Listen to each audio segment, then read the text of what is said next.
Here at Second Wind, we sure do like talking, but not everyone wants to look at us while we talk. Well, good news! Our podcasts like Windbreaker, Firelink, DevHeads, and The Rewind, plus audio-only episodes of Fully Ramblematic and Adventure Is Nigh are all on Spotify or your PPP, and that's your preferred podcast platform.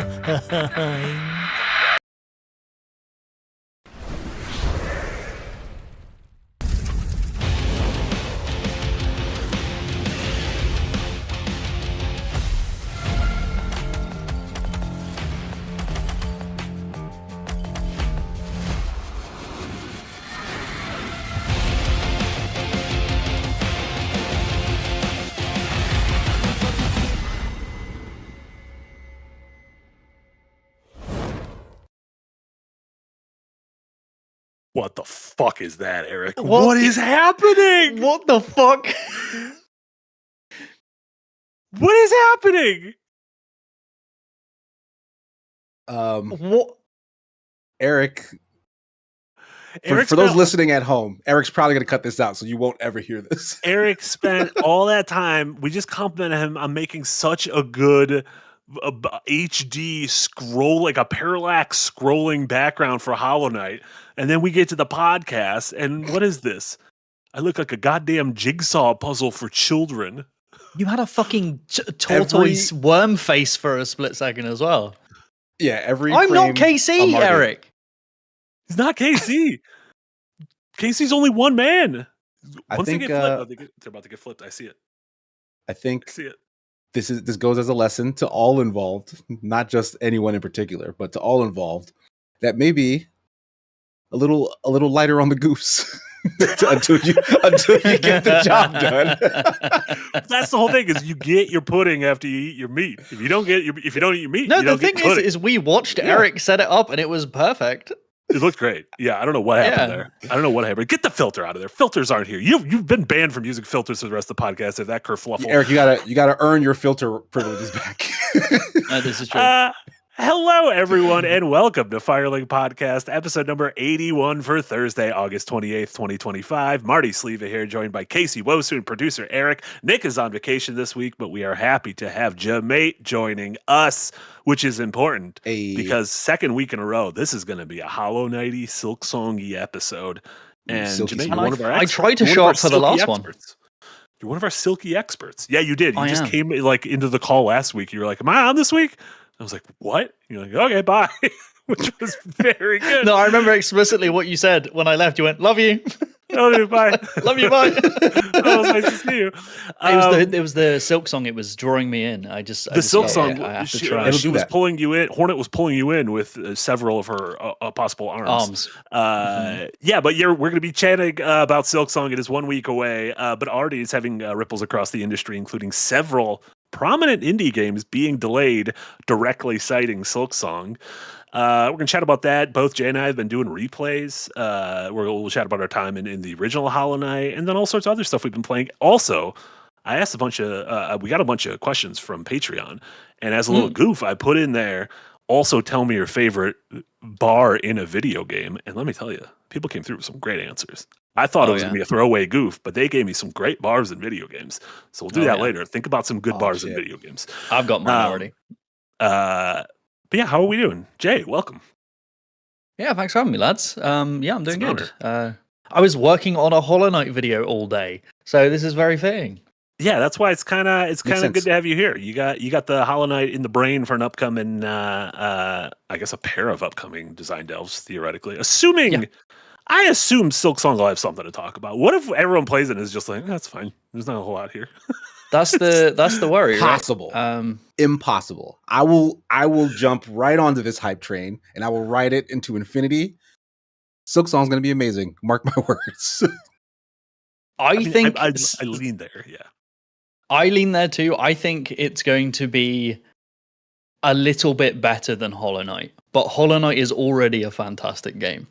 It's so good. A little bit better than that is clearing the bar, right? Yeah. Some people think it's going to change history, and that's not going to happen. Right. I think it's going to be Tears of the Kingdom, where it's going to be one of those like, this is an incredible masterpiece of a game that is doing some crazy shit, but also kind of feels like the last masterpiece of a game y'all made, which is not a bad thing, but just, I don't know.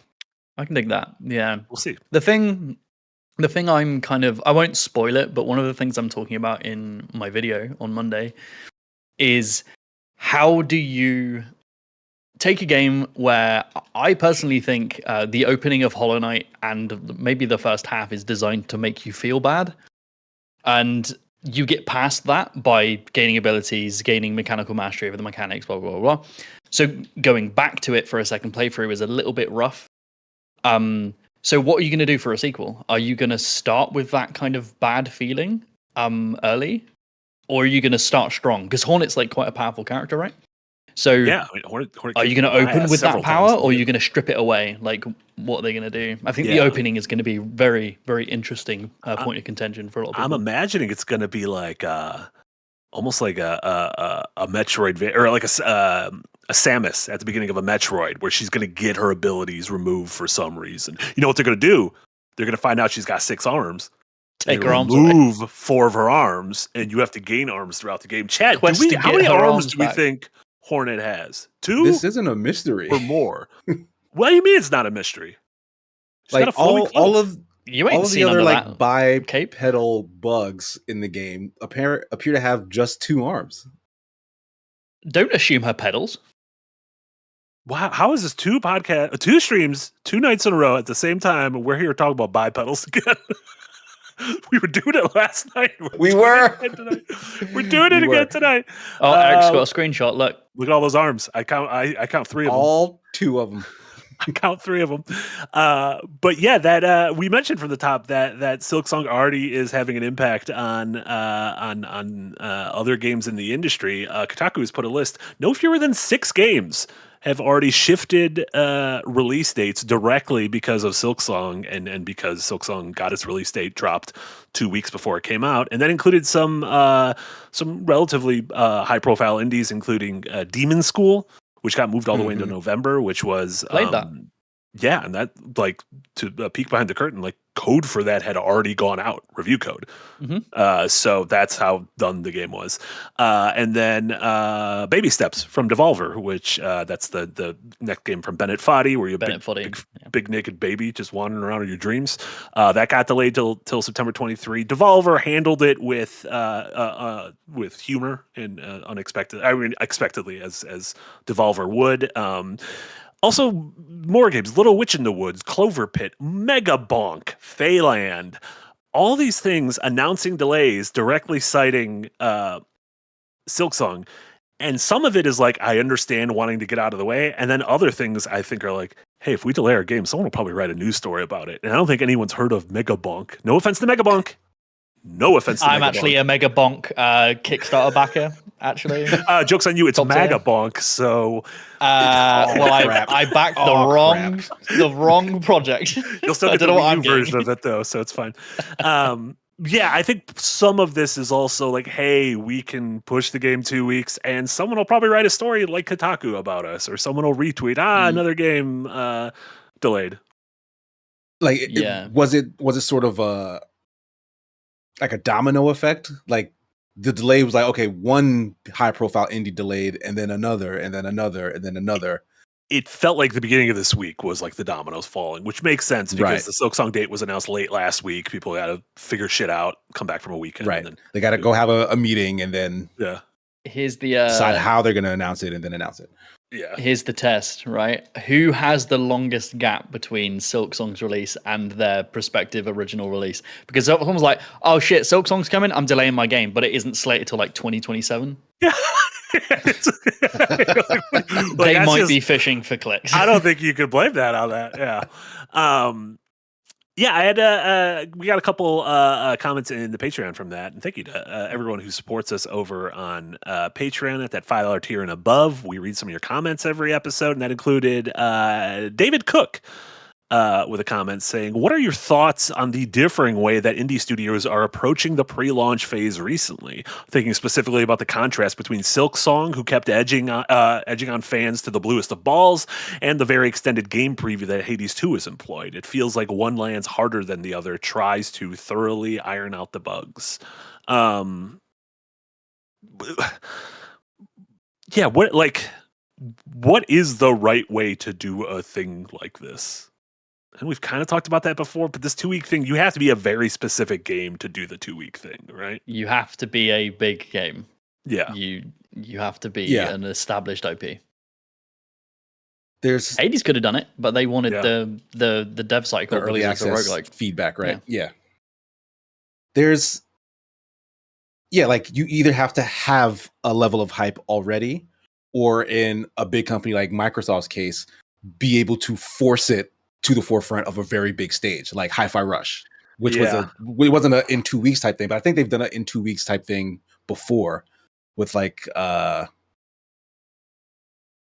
forgetting, but I feel like they were like, oh, it'll be out soon, like something. Like if you're just that big, then you can amplify that message so that everybody knows immediately. Yeah. Like everyone was always checking for, like, any conference that's going to have a showcase of games, everyone is asking, where is Silksong? So like the marketing's doing the job itself. They don't have to do anything other than say when it's coming, and 2 weeks is more than enough time for people to get ready. It's also, by virtue of being the indie game, it is a digital game. Like I don't even know if they've announced the physical version, and it's not even for this year if there is one. So yeah, I think I read a story about next year. Yeah, you don't have to negotiate shelf space with Best Buy, and I mean that's still that's a increasingly shrinking margin for games, but that's not something you're not like GameStops around the country aren't like, oh, we're not going to put your game up because you didn't tell us you were coming out until 2 weeks. So the question is, in that case, what's the benefit from doing 2 weeks rather than a shadow drop? That just like it's out, go right? Yeah.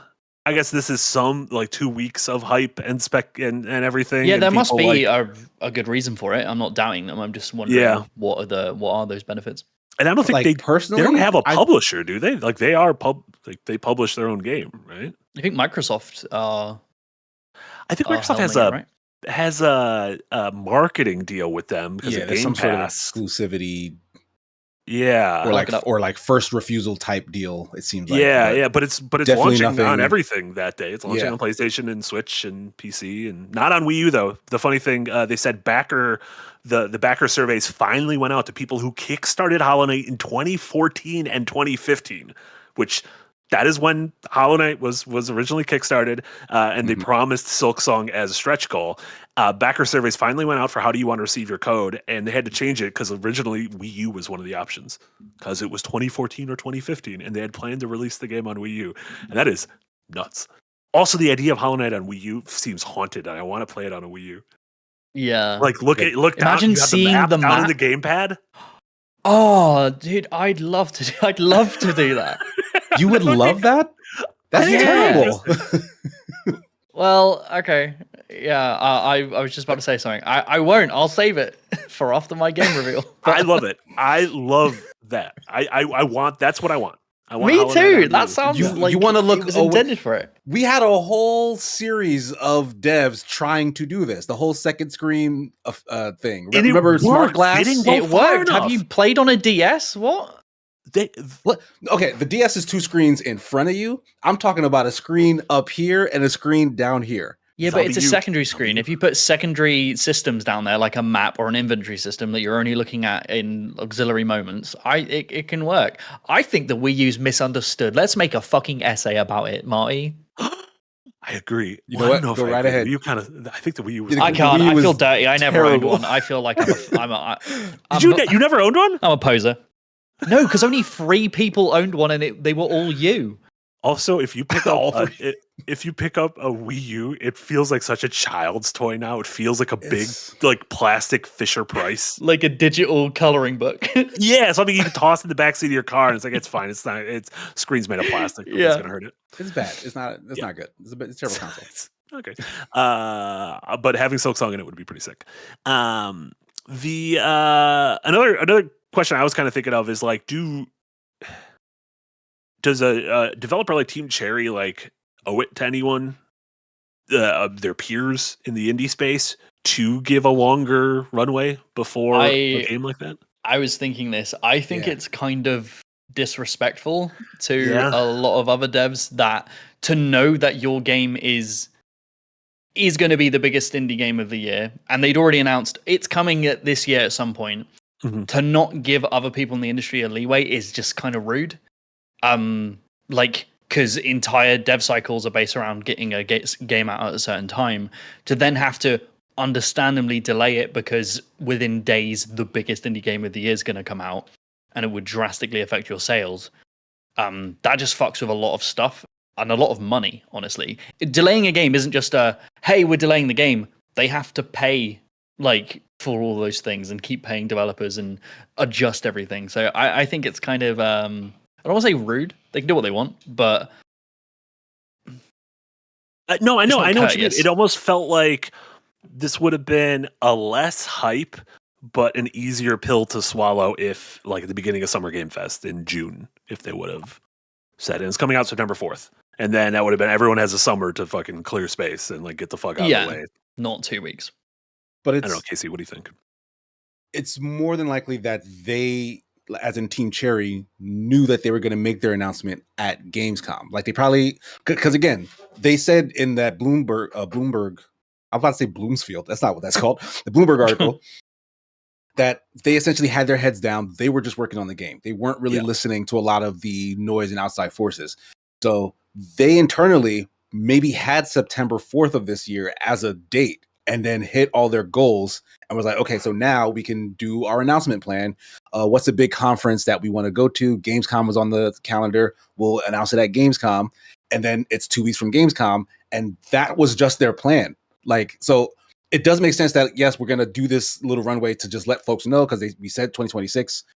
So let's give a little bit of leeway because I think that's courteous to not just their peers in the gaming industry. Even though they're their peers, they're also their competition. I don't think they necessarily are going to care that much about galvanizing their sales. Like they want that money, like they're a business at the end of the day. But in terms of just the players, you want to give them some time to get ready. Like if this is an off week, I just paid some bills.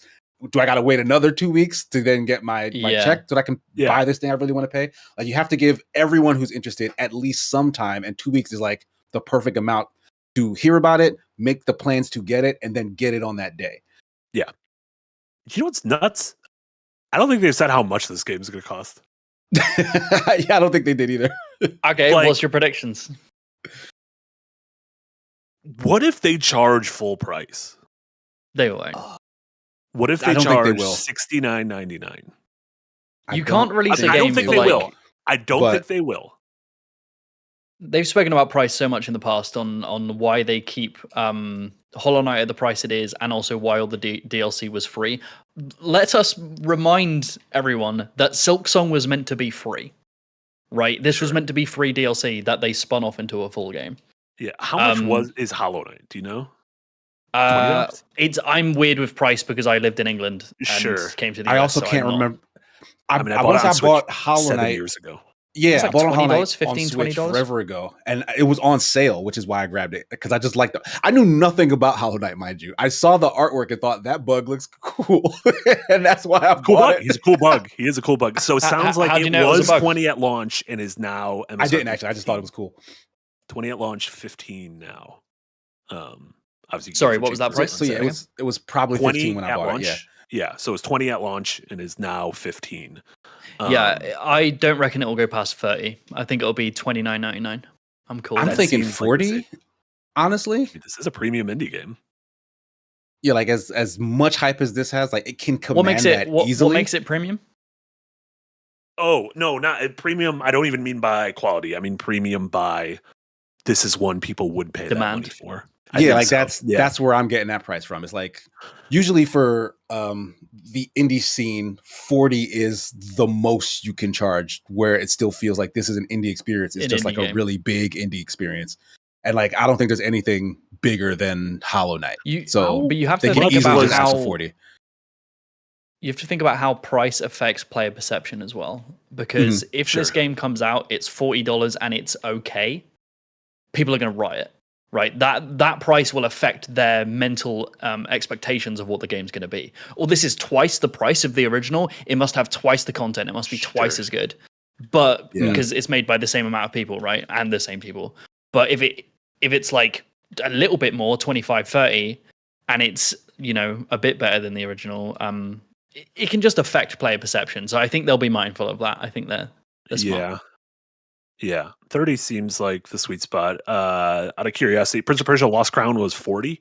And I would say because that's, in my opinion, like a similar tiered I will agree with that. AAA publisher messing but this with is a smaller a scale whole hell of a lot project, more people worked on this than Hollow Knight. Obviously, I'm assuming 100 people worked on Lost Crown as opposed to the 2+ that worked on. How many people on Steam? I'm gonna go on Steam DB. I want to see how many people own Hollow Knight. Like, how many sales has it got? Steam tells you that? You can get I've got a numbers website on SteamDB. I've got Steam Insights. Video Game Insights will do it. Like, I bought Hollow Knight once on Switch. I own it 5 times. But but I ended up getting it via some Xbox thing, via some either Epic or Steam sale, something like that. Yeah. So like I have several versions of that game. What would people do if Silksong was a Epic exclusive? What would they do if it was a Wii U exclusive? Could you imagine? Still think the balls. I still think there's an aura around the idea of playing Hollow Knight on a Wii U. I think we should mod it, and I think we should do it. What is it? So I've got the number. Evil aura? It's a dark aura for sure. 7.3 million on Steam. Okay. So many copies. That's just Steam, yeah.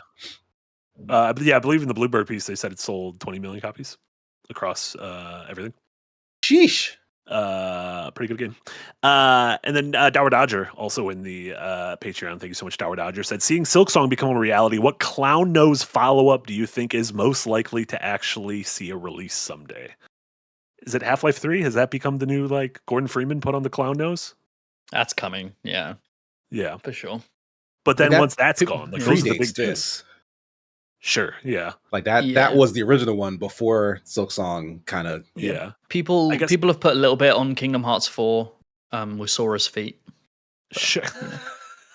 I guess aside from Half-Life, Clown like shoes Beyond on Good that and one, Evil, like I'm trying to think of games that could like have a chance of not like GTA 6 is clearly gonna come out. It's not like there's no question around that. Whereas like at a certain point, people were kind of questioning, is this game real with Silksong? And people question that with Half-Life. People question that with Beyond Good and Evil. Sorry. Beyond Good and Evil 2? Eh? Yeah. Jay has to say he's on a podcast. He has to mention Beyond Good and Evil. Yeah. I'll be bringing it up again later. Don't you worry. Don't you worry. What up, Javid in the chat? Excited for Bug Game. Oh my god, I'm so excited for this Bug Game. Yeah. Do we? I think. What if it's $60, $10 for each of Hornet's arms? Appendages, tendrils. What does a bug have? Mandibles. A life. A bug's life. Legs. It's got 8 legs and 2 mandibles. Hell yeah, bugs are rad. Jay, you've been playing. You've been doing some Hollow Knight replays. Did anything stand out this recent play from before? I know we always gush about it, but like, did you glean anything new from it this time? Well, I'm doing my first Steel run, which is the mode where if you die, you're dead, and the game deletes itself. Like you can't play it again. So I'm shit scared all the time. And it's making me appreciate how much damage the basic enemies do. Like, you can go from everything's fine, I'm a god, to oh no, help, very, very fast. And it makes bosses incredibly intense. Like, there's lots of mini bosses that you encounter in between. You know, there are the big ones, like in the City of Tears, you have that spectral mage guy at the top of the tower. But like halfway up there, he's nuts. There's 2 night bug bosses that like teleport and throw magic at you. Didn't really have trouble with them in my original playthroughs. This is my technically 4th, but My other ones I didn't really struggle, but those nights became infinitely scarier when they'd knocked off 2 pips of my health because they don't give space. They don't give space to heal, and the run would be over, right? So they become infinitely scarier. Is it any more difficult on that mode, or is it just like if you die, the game's done? It's just if you die. It has one difficulty mode, which I massively appreciate. But yeah, it's just instilled the fear of bug god in me, and I really like that. But it also like tires me out. I'm just like, I've done an area, and I'm like, I'm pooped. I'm done. Yeah, it's too much stress. Yeah, it's funny because in my recent replay, the relatively early on, I lost like 1,000. What's the currency called? Money? Geo? Geo. Cash. Moolah. Wonga. Cash. I lost 1,000, and I was like, this is going to financially ruin me. But then from that point forward, I was like, I don't give a shit if I lose money. And like once that happens, like you just lose the fear of death. And it's great. And you're just like, fuck it. Like I'll go into deep nest, see what's going on down here. And once that fear is gone, it almost becomes a different game. Whereas if I was like, I would be white knuckling the entire time. If I was like, this could end 7 hours of progress. One dumb move where I get hit and then get knocked onto thorns and then get fucking 2 points of health taken away. It's definitely something that I've experienced because I've gone back and played it so much. That coming back, and I spoke about it a little bit at the top of the show, coming back and like understanding where you're gonna get to, of just like all of the charms, the abilities, the double jump, the dashes, the magic you can use. Going back and just having the default controls, I'm just like, oh god, there's so much to get through. Like, I think when you get through Green Path and you have the dash and you get like Mantis Claw, I think you're flying, and I think the game really opens up, but it's a bit of a slog up until that point. But my entire video is going to go into why I think that's wholly intentional. Yeah, I'm excited. I'm excited to watch that on Monday. We had a couple super chats that came in early on. Thank you so much. Remember, right now we're currently funding. We funded Adventures Night Season 5, shooting on location. We'll have news for you when that's going to be shortly. But we're also going to be shooting a video game themed one shot that needs to be filmed in person for reasons that will become apparent down the road. So appreciate all those super chats, including Captain President with a $10 dono. Alternative title for the podcast: Silksong clears the game release dock like an elegant, deadly fart. Oh, isn't there like one of the charms you could wear is where you kind of just like you smell like fart? Yeah, you just become Dung. I think Dung Defender drops it. I think. Yeah. It's unsurprisingly, Dung Defender drops it. I like that one guy. What's his name? Zote. He's a bastard. Yeah, I like it every time you like come across him. He's like, it's all fucked up, and he's like, "Nah, I don't need help." He reminds me of that in Labyrinth, that little knight guy who's got like a lot of chutzpah in him, but is just a little 100%. Guy. Yeah, Sir Didymus. Sir Didymus, perfect. What a film. And then Zoe Hresvig, thank you so much for a $10 dono. Casey says that, but I had the Pip-Boy app on my phone just to use it as a mini-map at launch, since there's no option for that in-game, and consoles had no mod support at the time. Second screening is great. Think about that. That's some Wii U longing right there. Get fucked, Casey. Counterpointed. Mm-hmm. If that map had been in the game, it would have been a better experience. But that was a workaround. Is it in the game? Well, you can just open the Pip-Boy. Yeah, but you can't stamp a mini map to your HUD without. You have to have it on your phone. Man, there are better solutions than looking away from. That's what I'm saying. Bethesda, the hacks.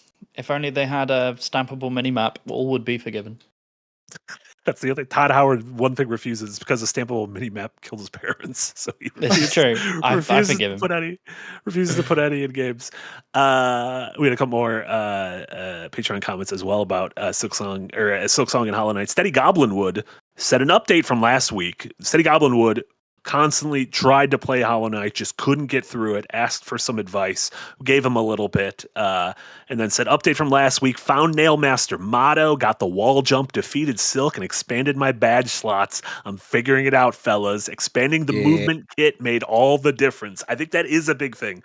It's not only the movement kit helps you in combat and in puzzles, and you're feeling it, and you're like, oh, I feel less in constant peril now because I have control over where my little bug man could be.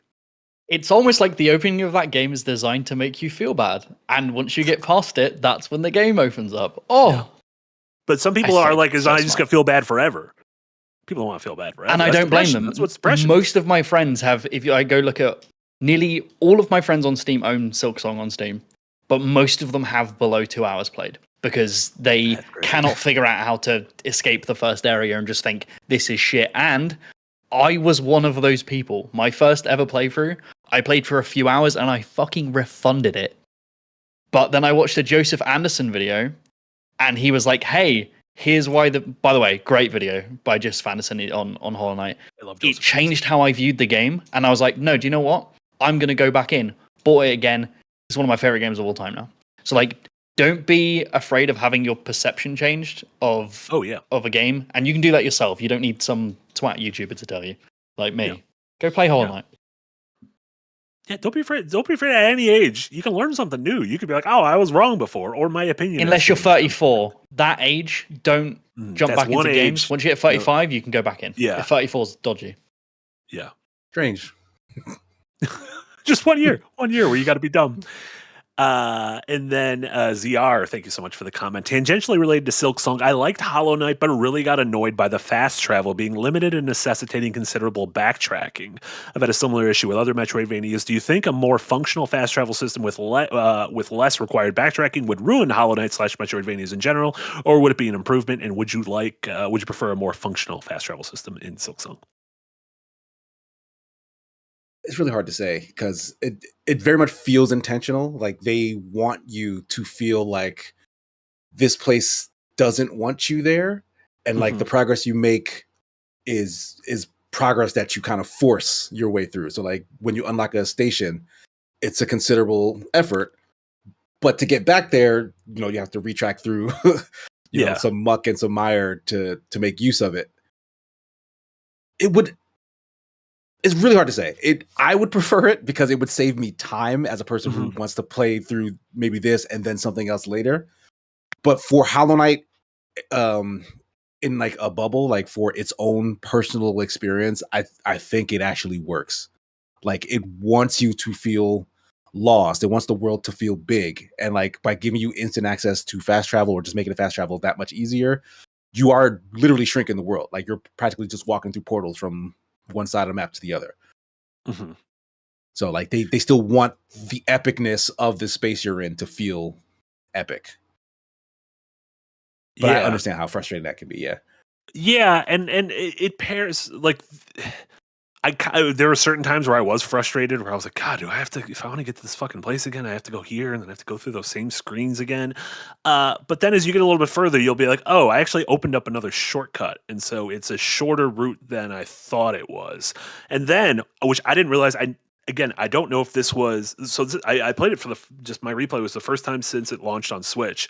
And so there's a bunch of new shit in the game that wasn't there the first time. Like the Grim Troop, that did not exist when I played the game originally, so that's entirely new to me. I either didn't get 900 sparkles, whatever, red sparkles, or that's something that was added later, because when you get 900 of those red sparkles, you get the ability to drop a fast travel point anywhere in the world. Right. Yeah, that was a later thing. Yeah, but I got that so late in the game to where I'm like, well, I don't really need this now. I guess it helps for certain. Like, I only had a handful of bosses left that were like, I can leave it in front here when I fight the Traitor Lord or whoever the shitty Praying Mantis guy was. Yeah. Jay, it looks like you were like firing something up. You've been like, yeah, I've thought about this whole debate considerably in my free time because, not to spoil anything, in my game, I am trying to do something different with my fast travel, and it's tangentially connected to this. So I thought about it. I don't think I've solved it, but there's a thing with Hollow Knight where obviously it's all about that juxtaposition. You need to feel lost so that finding a tram feels satisfying, just like Casey was speaking about, or finding the shortcuts, right? You need to have that juxtaposition. But finding instant teleportation, like nodes of like I can instantly teleport away and back here is kind of the same thing, without just like missing some of the backtracking. But if you had instant teleportation in Hollow Knight, you wouldn't be able to do things like Deep Nest, which is getting trapped in somewhere and being ultimately lost, right? So I think a lot of those systems lend itself to the rest of the game's designs, rather than like in another game, if it didn't have things like that, like Deep Nest, I'd be like, it is just kind of fluff. It's just adding work, but I think it lends itself. Metroid to this game. Prime felt like that, where it didn't need to have you like it would give you shortcut routes based on like the abilities you unlock, but then actually block the shorter path and force you to go a long way, which felt like it was literally trying to just pad time. Like Hollow Knight never feels like that. Hollow Knight feels like the world was always like this. You found a way to get from here to here, but now you need to get here, and that's just how the world is. Yeah. Like we didn't do that to you; you did that to you. Mm-hmm. And it's it makes sense in that world, because that world is like a big fantasy take on like just a big ass bug hill, like a big ass like ant mound, like a terrarium or something. Yeah, that happens to have like a fucking cool tram system in the middle of it, and a kingdom that's leaking water from the lake above it and everything. A couple more super chats came in, including Foop Foop. Thank you so much, Foop Foop, with a $10. Thank you. Hollow Knight is an example of a game that is arguably the best in the genre, but not necessarily a good choice for newcomers. Will be interesting to see if new folks stick around from the hype or bounce off.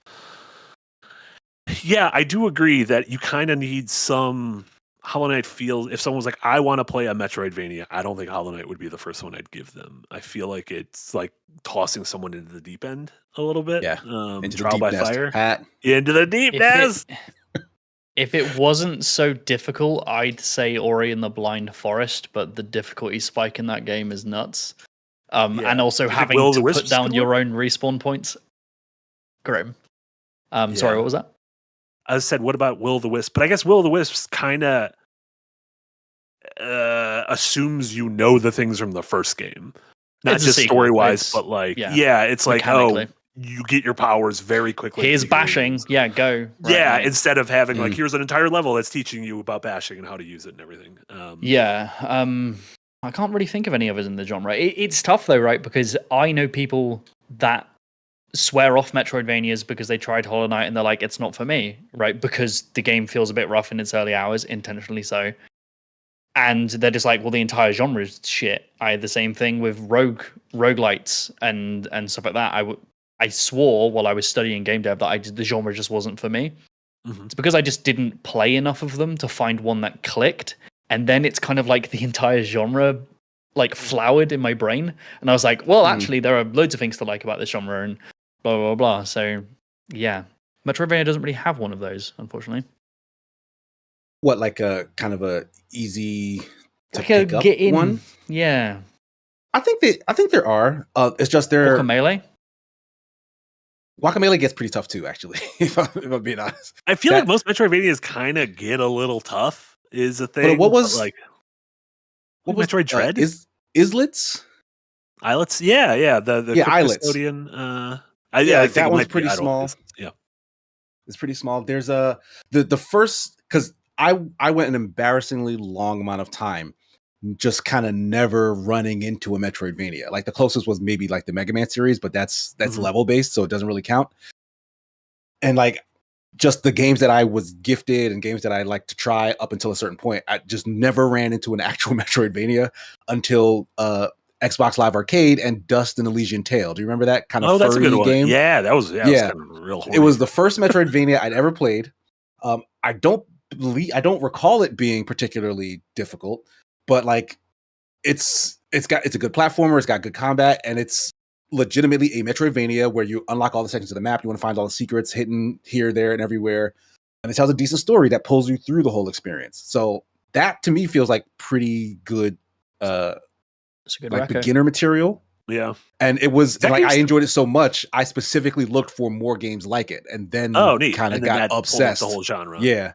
Is that game like playable on modern stuff? Is that game like on Switch? It's a good question. I think it's on Steam, but I don't know about any. Yeah, I remember playing this on Xbox. I think it was a Summer of Arcade game, and I was like, "This game fucking rules." And then I don't think I've thought about this game in like 15 years. It's on Switch and PS4. So it is. Okay, nice. It's happening. How do you guys feel about going back to like a lot of people who get into genres will be like, okay, I want to see where this started. Like, if you go back for a roguelike and play Rogue, or you go play Symphony of the Night, they feel so different to like modern design sensibilities that it's like it just feels a bit weird. I think that way about Metroid hold up pretty well. But yeah, I felt that way about Zelda 1. That I couldn't go back to that. But Symphony of the Night I actually was having a great time with. Yeah. Because I famously had never played through that or the original Metroid, despite being a huge Metroidvania fan. So like, when I finally did play both those games, they both actually felt really good. And like, it's crazy that everything that I love about that genre really was born here, and this still kind of feels very core to the experience, which is very singular in genres. Like you can't, I don't say that about like the birth of any other. Like Super Metroid and Symphony of the Night might literally be my 1 and 2 Metroidvanias, whereas like my favorite 2D platformer is not Super Mario Brothers. My favorite first-person shooter is not Wolfenstein 3D. Like it's kind of like figuring out that one of your favorite songs is actually a remix, and then going back and listening, and just being or like, it's a cover. Shit. You're telling me Smooth Criminal wasn't Alien Ant Farms? this shit's fire. Who's this Meekley Jackson? He's great. Let me just give him a quick Google, see what he's been up to. Oh no! Oh no! Captain President with a $10 dono. Thank you, Captain President. Jermaine, has Silksong pushed back your game's release date? My games are ways off. But it has actually had an impact on me, and the game, which is funny because this month, which I will not shut up about, patrons, you're going to be getting the announcement in September of my game, and what it is and what I've been working on. And obviously, along with everything I do here and Design Delve, I've got to find time to make a full episode of a Dev Diary series. And then Silksong's coming out, so I'm like, oh fuck, I really want to go hard on that, and then I've got to do this. So it's rejigged my my schedule a little bit, Silksong. So it is what it is. Got to just get more arms like that Hornet. Fuck, dude, I wish. How many games you could make? How quickly you could make a game? Marty, I'm telling you this: if they do actually have like an arm reveal in Silksong, I think I might explode. Like just because of thinking about your reaction. Eric's trying to like use this as a gotcha, and this ain't a gotcha. What's going on under that cloak? Hey girl, what you got going on? I don't like how much they're showing us under the cloak, if I'm being honest. This is kind of revealing. I'm uncomfortable with the level. Revealing what? I don't know, but I don't think Hornet wants us to see what's under there. Sure, I think she purposely wears. Well, she'd wear panties if she wouldn't wear just like. Would that be worse? It'd be way worse. Yeah, dude, it would be way worse. I regret leading the conversation in this direction. And then True Mando with a $5 dono. Thank you so much, True Mando. Do game devs have a level of responsibility to update fans on development? Thinking how Team Cherry intentionally didn't even say still working. No. We could want it. It could make us feel better. But no. I don't think an artist. I mean, I guess the argument can be made here that there was a financial backing behind this from fans for Kickstarter. That makes a difference. That does make a difference, but I don't know. I feel like to complain that you still haven't gotten the thing that you $20 for a thing on Kickstarter in 2014, and all you got from it was Hollow Knight and all of its DLC. To be mad that you still haven't gotten your Silksong yet feels a little like, all right, don't. Yeah, maybe just be happy with what you have. Like George R.R. Martin does not owe anyone updates on his next book. Like it's different because people have paid money, right? That makes it very different. His publisher, he might owe. Something. Yeah. Right? Oh yeah. It's just a lot of unnecessary pressure. We speak about this all the time on our various pods. I cannot fathom the amount of pressure Team Cherry have been under the last, entire dev cycle. It's the pressure to release a sequel to like the most critically acclaimed game in an entire genre, and then bring out a sequel in the same genre and have it be better is just mad. So yeah. I really feel for them. Their interview in Bloomberg, or their article in Bloomberg, makes it seem like they're handling it very well. As we try to plow right through Eric showing us conspiracy theory footage. Okay, Eric, yeah, what's that? Infowars.com. Eric went to Infowars.com and pulled up a bunch of images good. of Hornet. Show me that spiky ball. How many spikes are on it? Is it 8? Love a spiky ball, by the way. I'm going to pivot a bit from Hollow Knight. Before we get into stuff we've been playing, I goofingly asked the Patreon to tell me their favorite bar featured in a video game. A video game where you there's a level in a bar, there's a bar you can go to talk to characters, anything like that. And I said it as a goof, and then some people put down some pretty good answers. So I just wanted to chat about that really quick before we get into what we've been playing, including Joshua Bonswanger. Thank you so much. Said the 100 Rads Bar in Stalker is always a favorite. Somewhat wistful music on the stereo, creepy atmosphere, a fat barman selling oddly more guns than booze, and a crowd ambiance that you only get in jank games like this in Skyrim. And yeah, we got a bunch of great ones. Cummer Bear, Jesus. I didn't expect to say that out loud. It sounded weird when I said it. So my favorite video game bar is VA11 Hala, so Valhalla from the indie game Valhalla, where you're a bartender. Maybe just because I played it during COVID, maybe because one of the patrons was a Shiba wearing sunglasses. Ergot Poisoning said, love the Whirling in Rags from Disco Elysium in terms of great bars. Love having the option to lick up pools of spilled liquor next to passed out dock workers.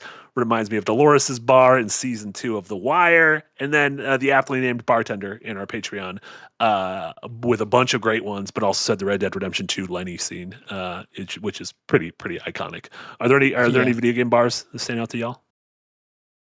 I have to admit, I thought this referred to like a line in a game. Like, shit! Like, that's a bar. Dude, Sonic's got bars? Wait, now I want to know. What's your best video game bar? You have a video game bar, but what is like the hottest bar?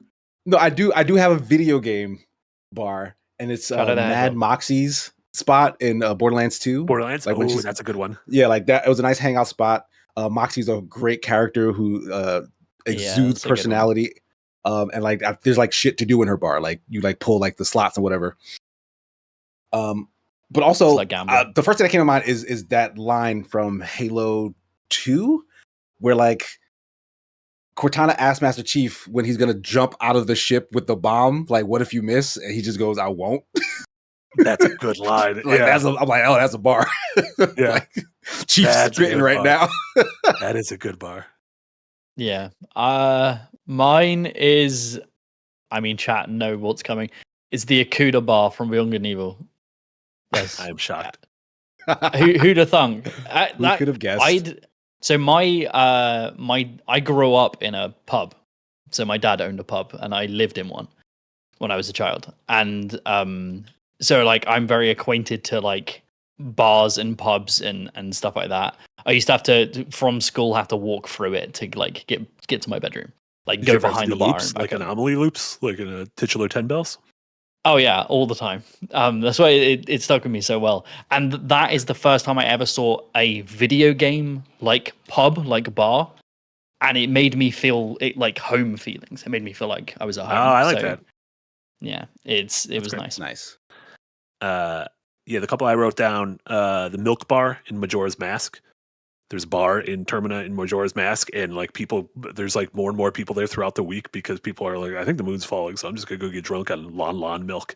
So they got a bunch of sad dudes there. Plus, they have a live band that you could put together, which is very cool. And it's like each of your ghosts is playing an instrument of their various race species. Cool. I don't know what you call them.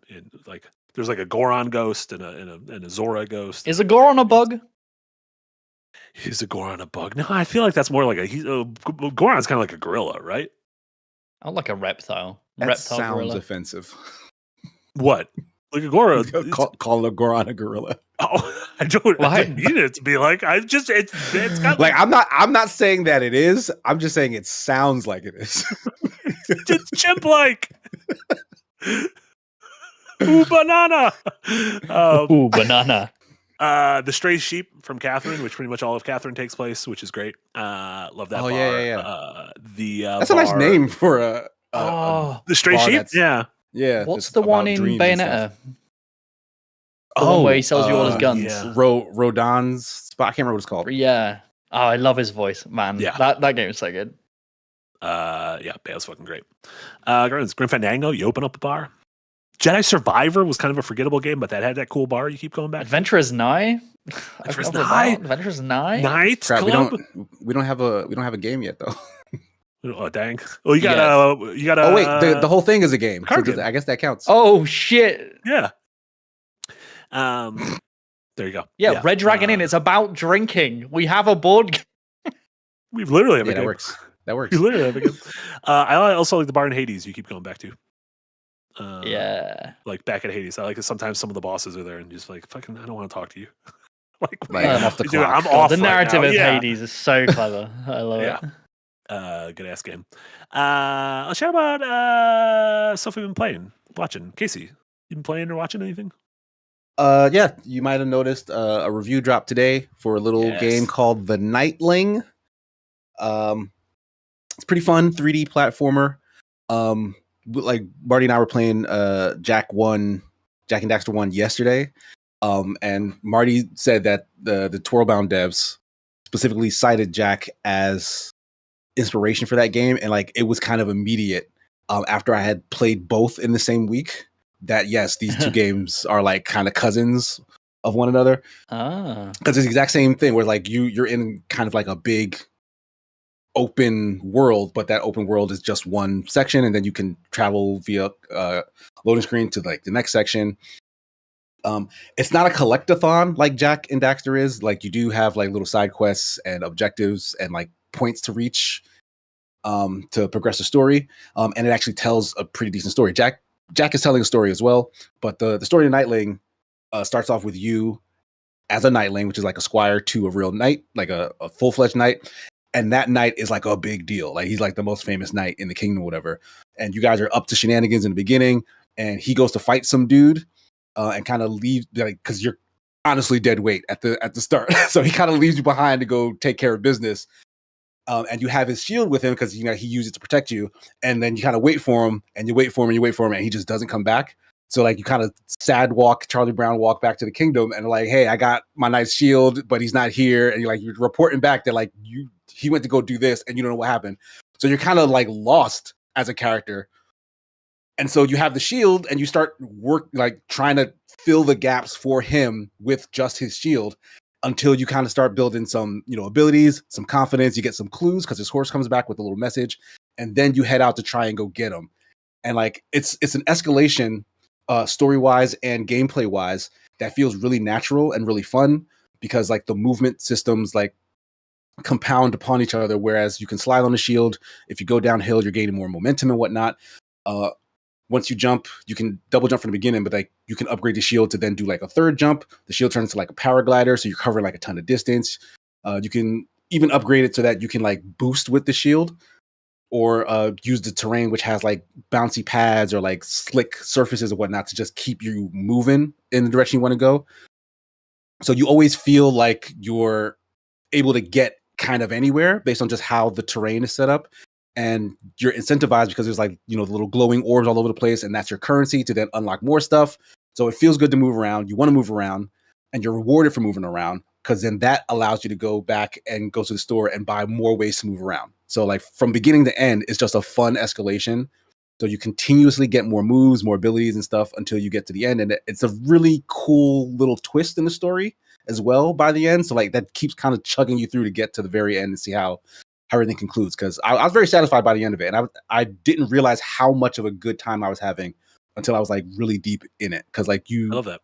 You can lose a lot of time to just wanting to do the next thing because you're just having a good time the whole way through. Yeah. I nearly bought this game like... Sorry, carry on. Oh, no, I just asked about how long was the game. Like about 10 hours. Like if you're beelining, Good. like probably like 9-10 hours. Yeah. But there's like some side stuff. I did a lot of it, but some of it, like some of the more tedious stuff, I ignored. Like, collect all these things over here, find all these hidden. Like I skipped some of those. Some of the more direct side quests I did because they were fun. They were funny, like well written, like little side stories with characters and stuff. But yeah, like 10, 12 hours, you probably knock it out. It's a good time. Yeah. We need more 10-hour games. Yes, absolutely. Jay, you said you were thinking about picking this one up? Well, I was just before that we came on, I was like, I want this because I'm a big 3D platformer guy. So I was like, I've this been on my radar. Didn't realize we had it in the account or wherever it was. And I was like, I'll see if I'll pick it up. But I was like, well, I'm about to be on pod, so I'll wait. So thanks for convincing me, Casey. Yeah, it came out just today. They canceled, I believe, a Switch version, and at least the demo. I haven't tried the full game. The demo did not run well on Steam Deck. Shame. So, but that's, I don't know. Not everything runs well on Steam Deck. So it had like one weird hiccup. PlayStation. It had like one weird hiccup when I played, but otherwise it ran okay. Okay. So it's great. And it doesn't seem that demanding. Like it's colorful. It's like it's not low poly, but like it's not super graphically intensive. So I don't know. Maybe it's the space. Like it does. Like the areas are rather big. Mm-hmm. So maybe that's what's causing an issue for the Switch. Junking it up. You player watch anything else? Oh yes, I also been playing Rogue Prince of Persia, but I'm not gonna talk about that because I work for Ubisoft. But I did jump into some Marvel Rivals with some friends. They added like since I jumped out, they've added I want to say like 5 whole characters. But I forgot how to play with almost every character that I was playing with except for Hawkeye because like that was the guy I played the most with. So like that was rough. But I wanted to try out some of the new folks. Like I tried Blade because Blade is awesome. But I don't know. I couldn't get the hang of him. So like, don't blame Blade. Blame me. I don't know what his deal is yet. I shouldn't have just jumped into a game with him. I should like spend some time like learn the movesets, whatever. But like, I just wanted to try him out. But no, yeah, the game is still fun. Like the new people, they don't feel so. Like I didn't run into any new characters that seem to be dominating anything. Like Mr. Fantastic feels strong, but like it also feels like I can kill him if I concentrate. But one thing that did bug me is like they've introduced a lot of new cosmetics, and a lot of them are like very distracting. Like Venom has a skin that I think is based on like the season, whatever season that Phoenix showed up in. But Venom looks like a goddamn chicken. Like there's like bird wings on his shoulder and like a big ass tail hanging off his back. And like he was running around for half a match. I had no idea who the F that was. I was like, what is this character? What is that fucking chicken? Yeah, like what the fuck is this big ass chicken in Marvel? Like it reminded me how good Overwatch was at making sure that whatever the costumes were, at least when I played, whatever the costumes were, you could tell who that character was because it's super important in a team-based shooter like that. They put a lot of effort into it.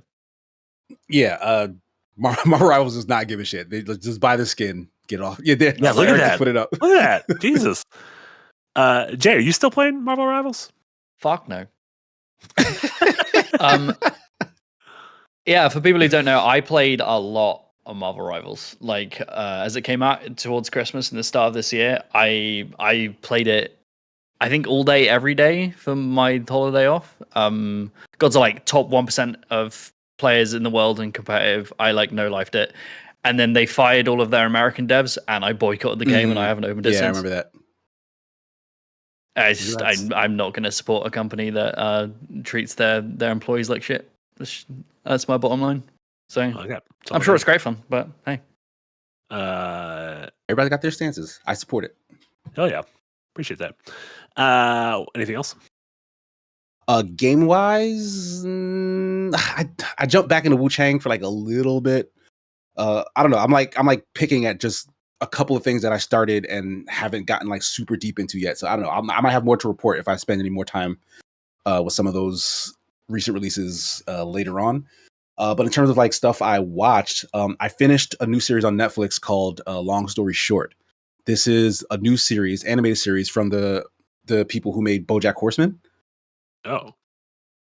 And it's only 10 episodes. They're like 25 minutes a piece. But it just follows like this sort of like regular middle class Jewish family. Like it's a mom, dad, and 3 kids, and the narrative conceit is that every episode kind of jumps around a little bit in time, not like back and forth, but like you'll get like a very early scene, like at some point in their past, kind of a present day scene, and then not like a future scene, but just like further in the present scene. So like it'll like be like, oh, this is something that happened in the 90s. This is something like the aughts, and then this is like post COVID.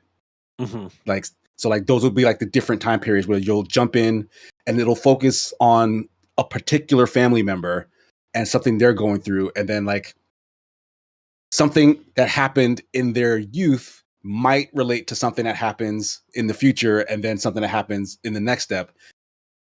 But it's told in every episode, not linearly, because like episode 1 will jump to like maybe the first sequence will be in like the 90s, but episode 2, the first sequence might be in the 2000s. So like it always follows that pattern, but not per episode, if that makes any sense. Like it sounds kind of confusing. Yeah. No, I get it. Each episode kind of it tells a story in 3 separate time periods of the family's life. And it's always like earlier, middle, current day, earlier, middle, current day. Yeah. Something like that. But what's really cool about it, and this is something we've seen before, is that it kind of treats the story as a bit of a puzzle, because you're not getting everything in a linear fashion. Like Sure. They call the style Rashomon, right? Mm-hmm. Arrested Development did it for their 4th season. Yeah. And people didn't really like it, but I thought it was pretty cool. But like I think it works much better here than even in that show, which I did like. I liked how they did it in Arrested Development, but it works much better here because it really feels like it's a reveal. Like you'll hear about like the sister having like a bunch of beef with like her childhood best friend, but like at the point you hear about it, you didn't know she even had a childhood best friend. You're just hearing the name. But then like episodes later, you'll see them, her and her friend in the past, and you'll get like a clue as to maybe what happened. But then later on, you'll know what happened and why she had the reaction then to their relation, to their friendship breaking apart. Yeah. So like it's really funny, but it also has like a lot of like heartwarming family sort of stuff. Very introspective. Like if you've watched BoJack, it's nowhere near as nihilistic and depressing, but it definitely still touches on like very human pain points in that way. But it was really, really good. I liked it quite a bit. It ended in a way that makes it feel like they should do more of this, but if they don't, like it's still kind of fine. Nice. Yeah, I saw it. It got dropped the entire season on Netflix just a few days ago. 10, short sitcom episodes, 25-minute episodes. Exactly. Yeah, I thought it was really good. Yeah, I loved BoJack, so I forgot this already came out. Yeah. And outside of that, I stumbled across a series on YouTube called People Watching, and apparently this is old. Like this is super old, but the thing that I stumbled upon is the newest iteration. So it's kind of like vignettes about like missed connections or just like loneliness in terms of like clearly millennials, but like literally everyone is a hipster. Like they're drawn like hipsters, they sound like hipsters, but it's about like people sort of trying to figure themselves out and feeling very much alone, but then missing, like they're having conversations with other people about how lonely they are and consistently missing connections with other people who are like kind of in their vicinity and also equally as alone. So like it's this weird sort of like frustrating but captivating thing to watch, where it's like, oh, I just wish they would give it more time. Because you as the viewer know something that they don't know, and they're having their existential crisis and they're suffering, and it's like the world that I'm watching you in has a solution for you, but you don't have it, and it's kind of bittersweet and sucky. Dramatic irony, just to a T. Yeah, like it's written very pretentiously. Like the characters monologue, like they talk really fast, they use tons of big words. It's like Dawson's Creek on steroids. Yeah. but I really kind of like it. Like I dig it. Like when I'm watching it, like I can feel how twee it is, if that's the proper word. Yeah.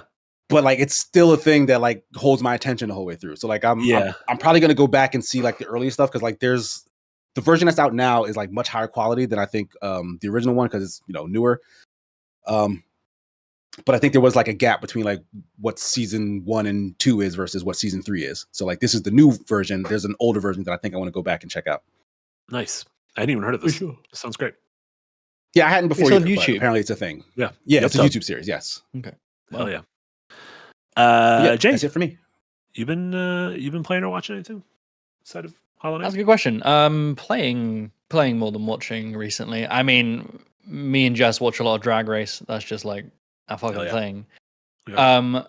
But yeah, I saw a bunch of movies, but that was a while ago. Saw like 28 years later, back to back, 28 years later, into Superman, into Weapons. So it was a fucking journey.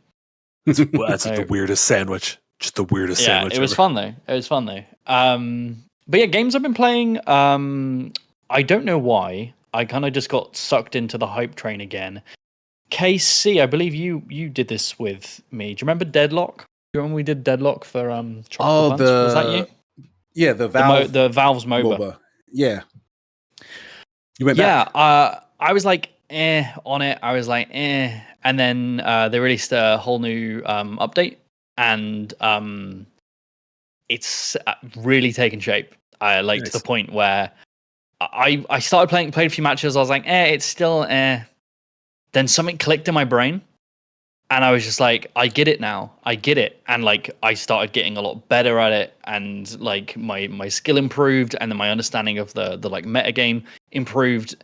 And now I'm like, oh, I just want to play more Deadlock. And I think they're onto something. They've got a lot more work to do. It's still obviously in get invited to a playtest phase. But I think if they keep going the way they're going, they're really onto something. So I'm glad to be on the ground floor with it. Do you think they're gonna stick with it for the long haul? Because Valve's had some stuff like what was Artifact. Well, the thing is they've just added, I think it was 5 new champions, and the players get to vote on how they're revealed. Like, you play a match and you get a token, and then you go up to a voting ballot box and you can vote on what the next hero to come out next week is going to be. And every week, like over the last few days, I've just logged in and there's been a new champion, and it's like, oh, cool. And that's not a tiny feat. And the same with like they've completely overhauled how the lanes worked. They must have a lot of people working on it. They've completely changed the the aesthetic of all the menus. They've overhauled the shop.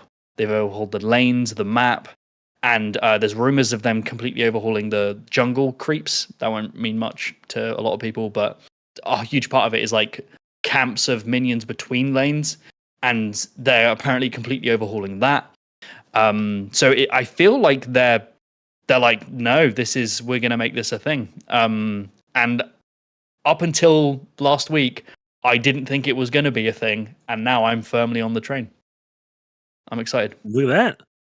I know you were like, you've always been like a big MOBA guy.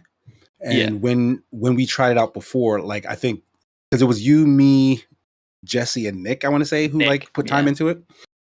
And like me and Jesse, we were not big on MOBAs, and like it felt too MOBA-y to hook us. Like I was hoping it would feel more hero shootery, like Overwatch or Marvel Rivals.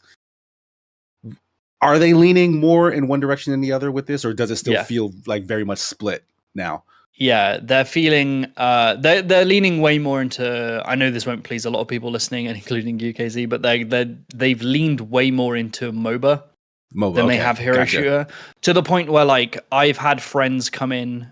Because like all my friends have started playing again because they're like, oh, cool, new update, let's go see what it is, and it's actually good. Mm-hmm.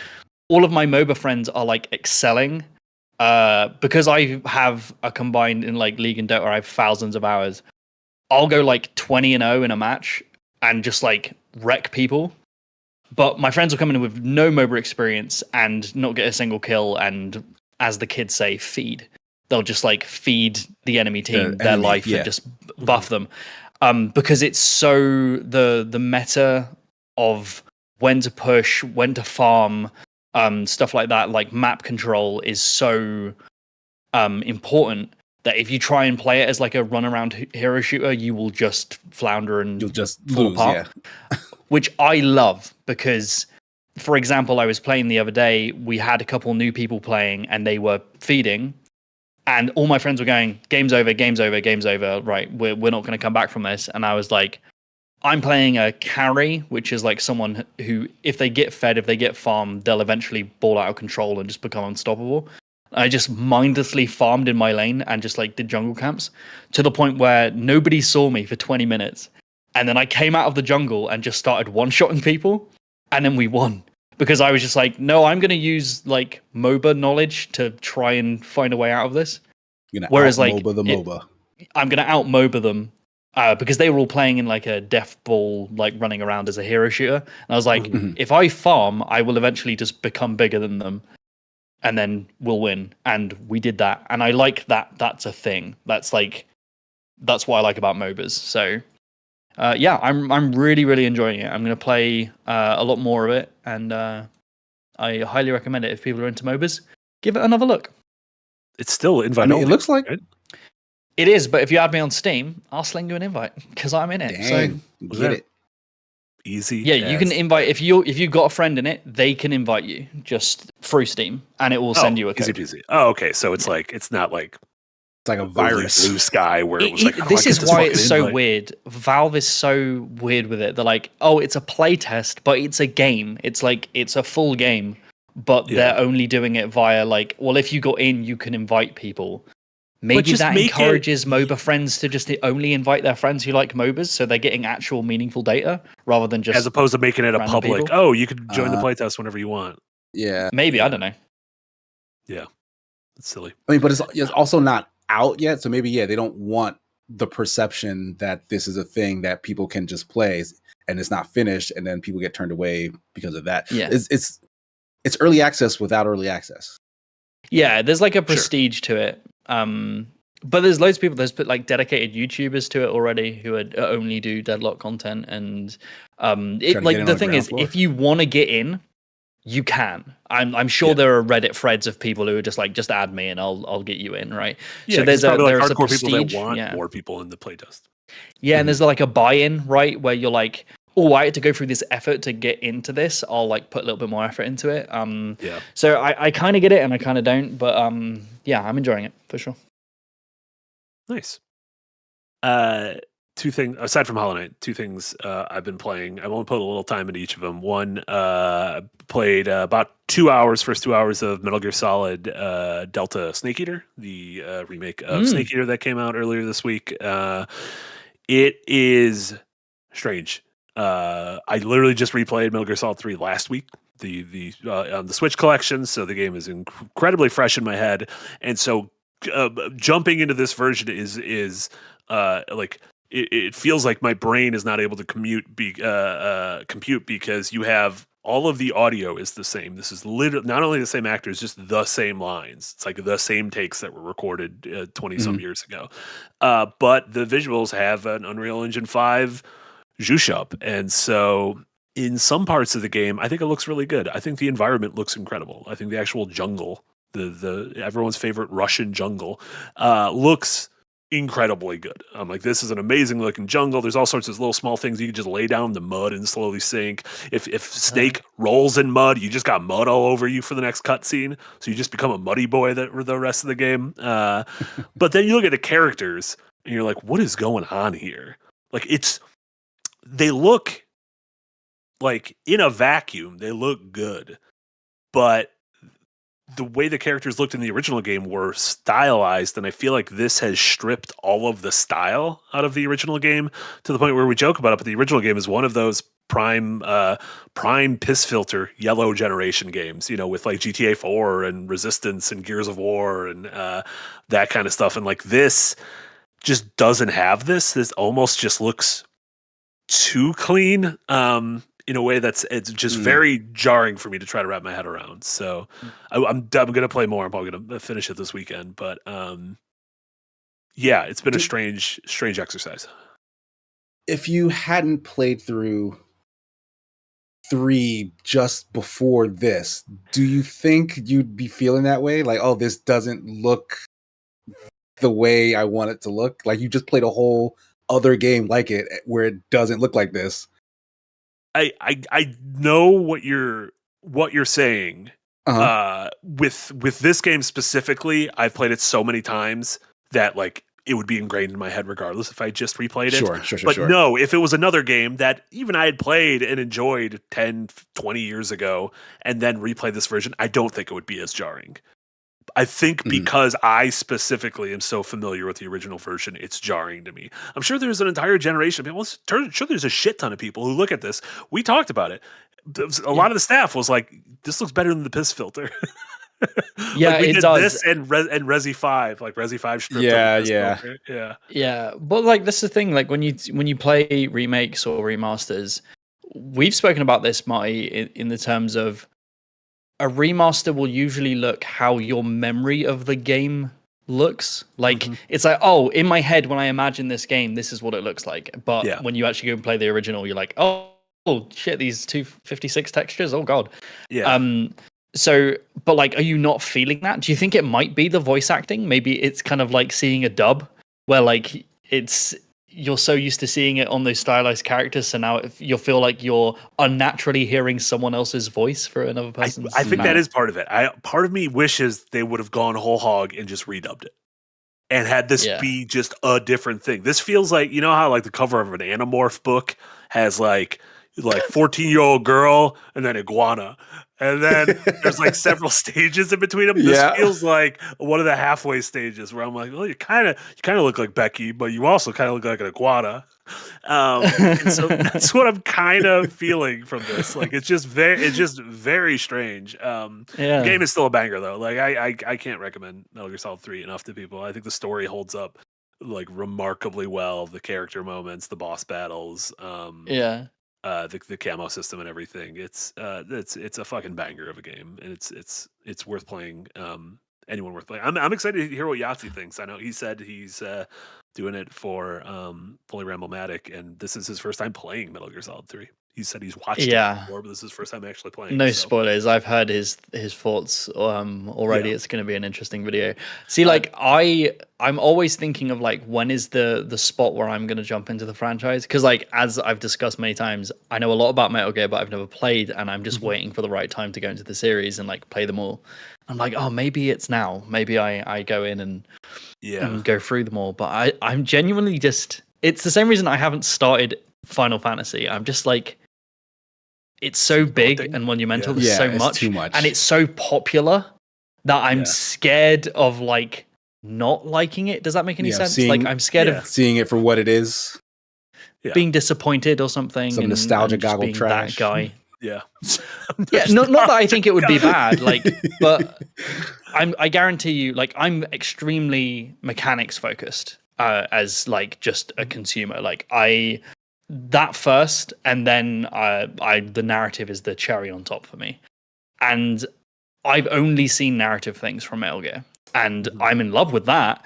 And I'm scared that when I go in, maybe the first few are a little bit more, well, which would be fair, a little bit more like nuanced and jank to control, because they're like they are early PS1 games, right? Or PS2? 98, yeah. So I mean, there is the remake of one.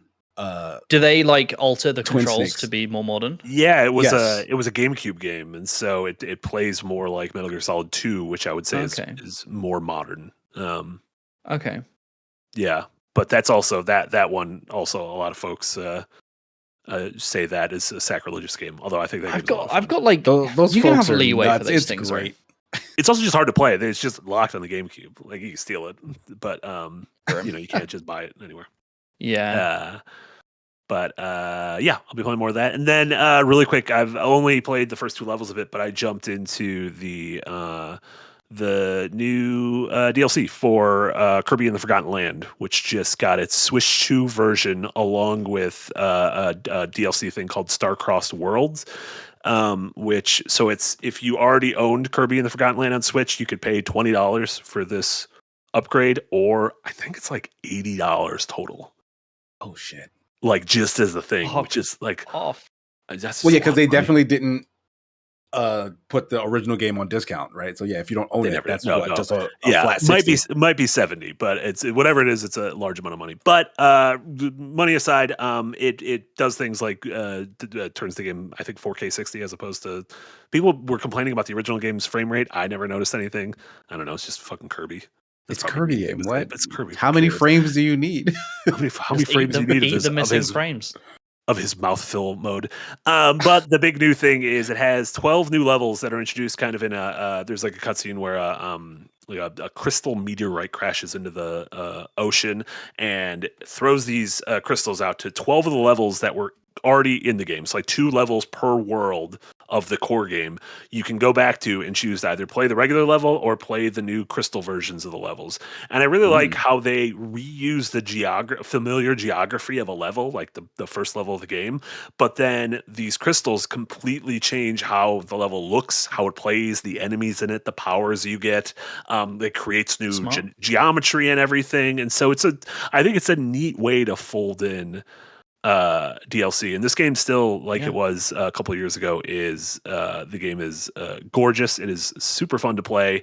It's a great transition into 3D for Kirby, and I'm excited to play more after the first 2 levels. But that game's great though. Eric is almost finished with it too. Cool. He was playing it as we jumped in the call, and he had to hide it. Yeah. Like we were his moms and walked in on him looking at pornos. Oh no, the vor porn. The vor porn.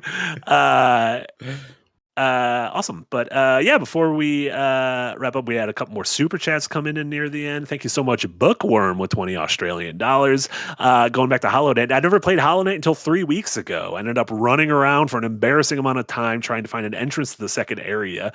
Does anyone else find they get lost more in 2D games than 3D? Without Bookworm, I'm not... My thing I always say to Nick is I wonder how old you are, Bookworm. Did you grow up on 2D games or did you grow up on 3D games? Because Nick always says the 2D Metroidvanias are very impenetrable. Trip him up. Although he said, I think Hollow Knight's finally clicked for him on vacation, so that's exciting. But part of it is because he's a little bit younger and grew up on 3D games, so kind of there's like a muscle memory to that. So I don't know. That's how I think. Like 2D games to me just seems. It's an interesting theory. 2D. I don't know. Yeah, I mean, you're cutting a whole plane out, so one fewer dimension. It is simpler. Like it just is. Like there's a whole dimension that you're not dealing with. But I really find that theory intriguing. That it's a muscle memory thing, because just the same way you go in a room and you know where the correct path is, so you go the opposite way. That's a thing that's trained into you. Yeah. So just having a sense of direction in a big sprawling 2D map may also be a thing that has come with experience. So interesting. Yeah. Now imagine if you had your map on your phone. That'd be better. No. I want my map on my phone. Marty, next week when we talk about my game, because for chat, Marty knows nothing about my game. Casey knows a little bit, I think. Marty knows nothing. I've been hiding it from him intentionally. I do know a little bit. How many arms does the main character have? Fewer. Now I changed it. You'd be surprised how many arms. I want you to remember this super chat when I talk to you about what it is, and then I would never forget Bookworm. I have Bookworm tattooed. Never ever. Excited for that. Blistered Soul with a 2-pounder. Is this the first example of development heaven? Is that like a game in development hell that transcends and comes out? There was I think it was from the interview there was a quote where the artist was like, he had to stop himself drawing. He was like, I just kept drawing and thought that would be cool. Yeah, let's do that. And they were like, it would take 12 years to implement all of the drawings I did, so I just stopped. Like, that's a great almost a lot of manga authors are like, yeah. I just can't stop drawing. I just gotta put more goo on this guy. I'm just really glad they're actually releasing it. I'm really proud of them. You got to remember, this is a tiny team, like an absolutely tiny team. Yeah, they're like 3 foot tall. They're just little guys, and it quite literally has their bugs. But they got it has double the content, right? I just saw in that trailer for Hollow Knight, it said 30 bosses. Yeah. In the Silksong trailer, it said 100. It has Is that too many bosses? That might be too many bosses. It might be too many bosses. They might count the bug you step on as you walk in and instantly dies as a boss. Sure. Like, It's probably not King 100 core bosses, right? It's probably like no. you got to kill like bosses and stuff 20 bosses, 30 bosses, and then it's like a bunch of other bosses if you're really just gonna play the shit out of it. And like, yeah, if you like Hollow Knight has all those like dream bosses, you can like go back to the corpses of those bosses and dream nail them and fight a harder version to get more fucking double red boss juice. Yeah. Bookworm back with another $20. Thank you so much. Also, thanks for keeping me company for the past year, driving an hour and a half to work every day. Got a promotion closer to work and now becoming a patron. Don't think I would have ever survived the drive without your pods. Thank you so much, Bookworm. It's awesome to hear. It's amazing to hear. hear. The promotion. Congrats. Congrats. Worms. Bookworm, clearly a bug. Worms are bugs. Arguably one of the most famous. What's the most famous bug? An ant? The most famous bug. Ladybug. Yeah, what's it? Ladybug. That's a big one. Ladybug. Like spider? Is it like Mantis. a named ladybug? Like I want to say bug. What kind of bug? Most famous bug. Like just of real bugs. Real bugs. Yeah. A fly? Oh, a fly's a good one. Bees. Bees are a good one. Yeah, I think it might be spider. I think it might be spider, but some people spiders aren't bugs, but I tell them to kick rocks. I was gonna say Charlotte from Charlotte's Web is the most famous bug, but you said we're not naming bugs. What about the beetles? They're not bugs. They're men. They're beetles. Masquerading. They're men. It's spelled beat as in beat. As I'm 39 years old. It's the first time I've ever noticed that. Armed Karma with a $10 dono. Thank you so much, Armed Karma. Jamate, can't wait to hear about your game. Hope to see some of y'all at PAX. Here's some shameless self-promotion. I'll be there showing off my grad classes game, License to Grill. Oh, what a great name. Congrats. Also, License to Grill. Very good name for a game. It's an A+ name for it. That's a good I don't think any of us are at PAX West, right? But no, Jenna is. Yes, hello to Jenna. So there you go. Yeah. See Jenna. Say hello to Jenna. I googled License to Grill, and apparently there was a reality show about grilling called License to Grill. Checks out. Yeah, thank you so much.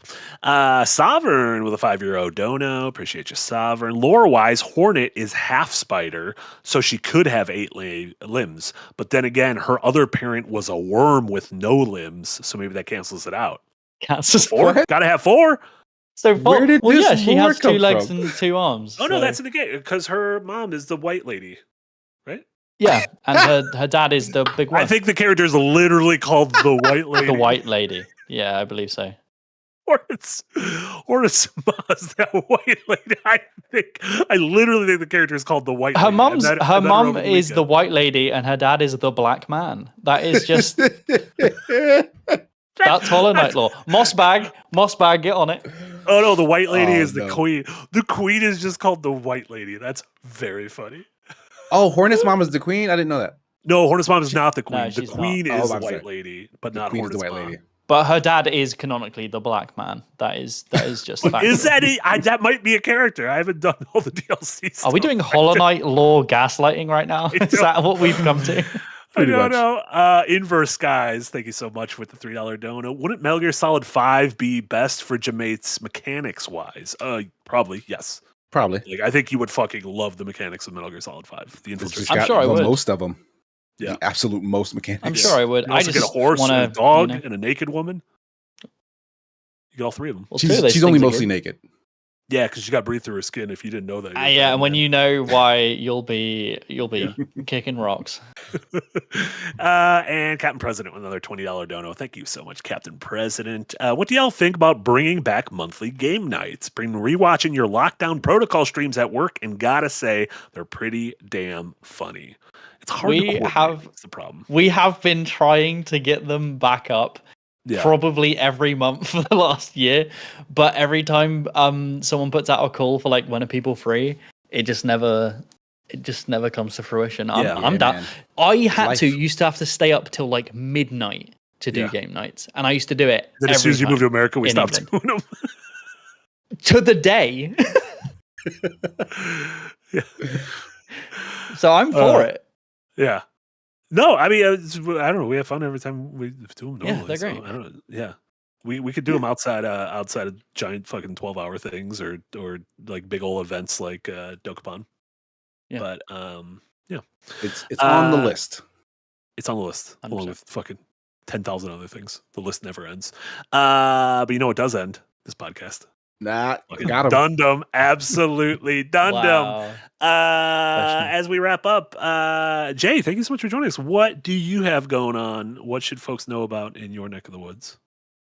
Mate, as we've discussed many a time on this podcast, I have a Hollow Knight episode coming out on Monday of Design Delve, hotly followed by Silksong. I really hope I don't have to delay that that episode to have more time with Silksong, because I'll only have like a few days with it before I have to start making the episode. But I will probably no life that game for like Thursday, Friday, Saturday, Sunday. So I'll probably be done with it by the time it comes to me making the episode. So anticipate a usual schedule. And then DevHeads is not going to be tomorrow. It is going to be next Friday. We're just rejigging some of it. So you guys aren't getting all of the podcasts in 1 week. I want to spread them out so you guys get a bit of podcast love spread out across the weeks. But yeah, that is moi. Love to hear it. Casey, you mentioned the Nightling review earlier. Folks should go check that out. Yes, that is a video I worked on that is coming soon. I should also have my Patreon video in the near future. Like, I'm in the editing process now. It's already written. It's a kind of goofy subject matter, but not really, because it's a hot take. It's an interesting it's a great topic. It's a hot take, but if you guys know anything about me, I don't say shit just to be saying shit. Yeah. I back it up. Yeah. So look forward to that. Well known. I'll just say it. It's about the movie Sinners and the movie K-pop Demon Hunters essentially having the same plot. What? The same story. So I don't know. Think about that. Come to your own conclusions, and then watch my Patreon video when it's done. Love it. I'm very excited for that. Outside of that, no streams for me and Kia tomorrow. We're actually going to a concert. We're going to go watch Coheed and Cambria because they're playing 20 minutes for me. Cool. That rules. So that's going to be a fun time. Super Smash Sunday should be back this Sunday. All 5 hours, 2 hours on Second Wind, 3 hours on my channel, Sigma Gears 9 on Twitch. So join me for that. And outside of that, Eric and El Cheshire, I believe, are streaming in the usual DevHead slot tomorrow. They'll be playing the Sonic Crossworlds beta. Yeah, there's the upcoming Sonic racing game has a beta tomorrow, and El Cheshire and Eric are going to stream some of it on Twitch. If you guys tuned in last time when they did the Dragon Ball game, it was a ton of fun. No, it wasn't Dragon Ball. What was it the last time? It was Dragon Ball. I think they were. I think they were playing Dragon Ball. There was Goku and whatnot. Yeah, fighters. Yeah. So yeah, check them out tomorrow. So get some Sonic action in your life, courtesy of Eric. He will tell you everything and probably more than you need to know about Sonic in the process. It's crazy that you could just be a man in this game. You could just be Ichiban. He's just a man. Be a dude. You could just be him, and he's got to race against all these fucking little. You could just be Joker. There's a persona. Look, there you go. What a Who do you think? Do you think there's a chance they put a minion in this game? Like Despicable Me minion? Yeah. What do you think a minion has a better chance of getting in this or Mario Kart? It's got to be this. Definitely this. SpongeBob's in this game. SpongeBob's in this game. A minion could be in this game. SpongeBob's in this game? SpongeBob is in this game. You can season SpongeBob pass, is next there are to guest Sonic? characters, and SpongeBob is one of the characters in the racing game. SpongeBob. Yeah. Now imagine if a minion was there, that. like Barry or Trent. I don't know what the names of the minions are. Gus. So you went with Barry. One of them's got to be named Barry or Trent or Gus. Isn't SpongeBob canonically terrible at driving? Yes. He famously can't get his license. That's a plot point for like many episodes. They just ripped it off in Dragon Ball Z when Goku and Vegeta couldn't get their license. But you know what? It's fine. If you don't get your license, whatever. Just drive anyways. Doesn't matter. It's a go-kart. It's not a real car. Exactly. It's fine. So yeah, tune in to all of that stuff. And once again, we appreciate all of you, everyone who watches live on YouTube, tunes into the VOD, listens on your podcast service of choice. Remember, all of our podcasts, including stuff like Adventures Night and Fully Romantic, are available on Spotify or your podcast service of choice. If you want to listen to us while you're doing your taekwondo, you can do that. Or driving. Could you imagine listening to this podcast while doing high kicks, medium kicks, and low kicks? It'll make your kicks better, I promise. Those are the big 3 kicks. I'll let you rank them at home. But yeah, appreciate you all. So for Casey, for Jamate, and for Eric, this was Marty and Firelink episode number 81. Thank you all so much. Everyone have a wonderful rest of your evening, and we'll see you all next time. Bye, everyone. Bye. Peace.